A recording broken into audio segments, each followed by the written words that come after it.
আমি এরকম বিধ্বস্ত অবস্থায় কেন, সেটা তোমাদেরকে কি বলবো গাইজ।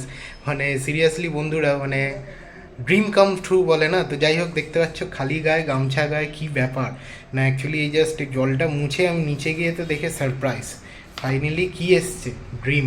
দেখতে পাচ্ছ, এটা একটা মানে সবারই ড্রিম থাকে, তো যাই হোক আমারও ড্রিম কাম ট্রু তোমাদেরকে দেখাচ্ছি। মানে এটা হচ্ছে কি বলবো, মানে বাগরুদ্ধ হয়ে যাচ্ছে এইটুকুই বলতে পারি। যাই হোক মানে গুগল অ্যাকসেন্ট ফাইনালি দেখতে পাচ্ছ গাইজ, ইয়াস আমার গুগল অ্যাকসেন্ট কিন্তু চলে এসছে। হ্যাঁ, এটাই হচ্ছে আমার সেই গুগল অ্যাকসেন্ট। হ্যাঁ, তোমরা হয়তো ভিডিওটা দেখে ভাবতেই পারো বা বলতেই পারো যে এইভাবে কেন গুগল অ্যাকসেন্ট এসছে দেখাচ্ছি। তার কারণ হচ্ছে যে যেইভাবে আমি অবস্থায় ছিলাম সেই মুভমেন্টটাই তোমাদের সাথে শেয়ার করতে চাই। প্রত্যেকে যারা যারা আমাকে সাপোর্ট করেছো এটা পাওয়ার জন্য, ইচ অ্যান্ড এভরি ওয়ান, সবাইকে মন থেকে থ্যাঙ্কস, আর আরও আরও ভালোবাসা দিও। চলো টাটা।